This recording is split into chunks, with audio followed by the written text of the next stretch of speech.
కామారెడ్డి జిల్లాలో పోలీసుల ఆత్మహత్య అయితే సంచలనం రేపుతుంది. ఎస్ఐతో పాటు కానిస్టేబుల్ కూడా ఆత్మహత్య చేసుకున్నారు. వీరిద్దరితో పాటు బీబీపేట సొసైటీలో కంప్యూటర్ ఆపరేటర్గా పనిచేస్తున్న నిఖిల్ కూడా ఆత్మహత్య చేసుకున్నారు. ఇప్పుడు వీరి ముగ్గురి ఆత్మహత్య అయితే స్థానికంగా సంచలనంగా మారింది. అసలు ఈ కేసు ఏంటనేది మనం మొదటి నుంచి చూసుకున్నట్లయితే ఎస్ఐ సాయి కుమార్ 2018లో అయితే ఎస్ఐ జాబ్ వచ్చింది. అతను గతంలో బీబీపేట పోలీస్ స్టేషన్లో ఎస్ఐగా పనిచేశారు. ప్రస్తుతం అయితే బిక్కనూరు పిఎస్లో ఎస్ఐగా పనిచేస్తున్నారు. ఇక శృతి విషయానికి వస్తే శృతి కామారెడ్డి జిల్లా గాంధారి మండలం చెందినదిగా అయితే పోలీసులు చెప్తున్నారు. ఆమె 10 ఏళ్ల నుంచి అయితే కానిస్టేబుల్గా పనిచేస్తున్నారు. ఆమెకు పెళ్లి కూడా అయింది. అయితే విడాకులు తీసుకుంది భర్తతో. ప్రస్తుతం ఆమె బీబీపేట పోలీస్ స్టేషన్లో కానిస్టేబుల్గా పనిచేస్తున్నారు. 3 ఏళ్లుగా ఈ పోలీస్ స్టేషన్లో విధులు నిర్వహిస్తున్నట్లయితే మనకు సమాచారం ఉంది. ఇక నిఖిల్ విషయానికి వస్తే నిఖిల్ బీబీపేటలోని సొసైటీలో కంప్యూటర్ ఆపరేటర్గా పనిచేస్తాడు. ఇతనికి కంప్యూటర్కి సంబంధించి కూడా మెకానిక్.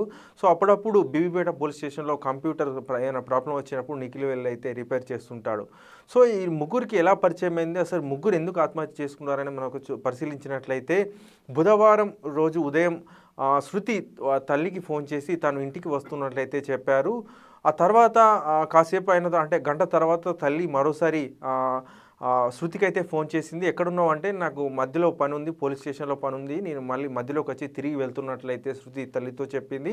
అయితే సాయంత్రం వరకు కూడా శృతి ఇంటికి రాలేదు. దీంతో తల్లిదండ్రులు అయితే బీబీపేట పోలీస్ స్టేషన్కి వెళ్ళి అయితే ఎస్ఐతో మాట్లాడడం జరిగింది. మరోవైపు ఇటు సాయి కుమార్ కూడా బుధవారం మధ్యాహ్నం 12 గంటలకు తాను ఇంటికి వెళ్తున్నట్లయితే పోలీస్ క్వార్టర్స్ నుంచి బయలుదేరాడు తన సొంత కారులో. ఇక నిఖిల్ వచ్చేసి బుధవారం 11 గంటలకు ఇంట్లో తిని అమ్మ నేను బయటకు వెళ్తున్నానని చెప్పేసి తల్లితో బయటకు వెళ్ళాడు.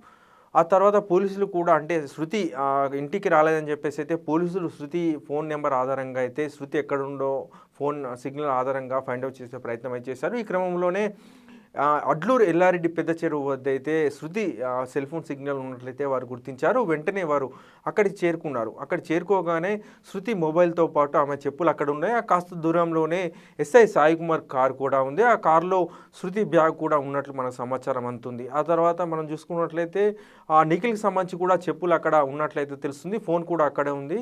ఇక ఎస్ఐ సాయి కుమార్ ఫోన్ అయితే అతని జేబులోనే ఉన్నట్లయితే మనకు తెలిసింది.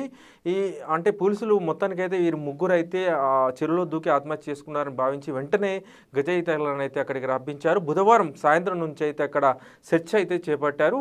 బుధవారం రాత్రి వరకు అయితే శృతి అలాగే నిఖిల్ మృతదేహాలను బయటకు తీయగా సాయి కుమార్ మృతదేహం అయితే గురువారం ఉదయం 8 గంటల ప్రాంతంలో అయితే లభ్యమైంది. ఈ 3 మృతదేహాలను అయితే బయటకు తీసి పోస్ట్ మార్టం నిమిత్తం అయితే కామారెడ్డికి తరలించారు. పోస్ట్ మార్టం అనంతరం అయితే మృతదేహాలను వారి స్వస్థలాలకు పంపించారు. అయితే వీరు ఎందుకు ఆత్మహత్య చేసుకున్నారనేది ఇప్పటికి కూడా మిస్టరీగా మారింది. పోలీసులు అయితే దీనిపై కేసు నమోదు చేసుకుని విచారణ చేపడుతున్నారు. ముఖ్యంగా వారి సెల్ ఫోన్ అంటే వాళ్ళ సెల్ ఫోన్కి సంబంధించి కాల్ రికార్డ్స్ కావచ్చు, అలాగే పోస్ట్ మార్టం రిపోర్ట్ కావచ్చు, వీటి ఆధారంగా అయితే పోలీసులు విచారణ చేపట్టే అవకాశం అయితే ఉంది. మరోపక్క శృతి బీబీపేటలో రెంట్కుంటుంది. నిఖిల్ ఇంటికి దగ్గరనే శృతి ఇల్లు ఉంటుందని చెప్పేసి అయితే మనకు సమాచారం ఉంది. అసలు శృతికి అలాగే ఎస్ఐ సాయి కుమార్ ఇక్కడ అంటే గతంలో బీబీపేట పోలీస్ స్టేషన్లో ఎస్ఐగా పనిచేసేవారు. అలాగే శృతి కూడా అక్కడ కానిస్టేబుల్గా పనిచేస్తుంది. అప్పటికే శృతి విడాకులు తీసుకొని ఉన్నది. ఈ నేపథ్యంలోనే వారికి పరిచయం ఏర్పడి అది వివాహేతర సంబంధంగా మారిందని చెప్పేసి అయితే స్థానికంగా చర్చ కొనసాగుతుంది. మరి నిఖిల్ మధ్య ఎందుకు వచ్చారని చెప్పేసి కూడా చర్చ అయితే కొనసాగుతుంది. వీరిద్దరి మధ్య ఏంటి ట్రయాంగిల్ లవ్ స్టోరీ ఏమైనా నడిచిందా, అసలు ఏం జరిగిందని చెప్పేసి అయితే పోలీసులు ఎంక్వైరీ చేస్తున్నారు.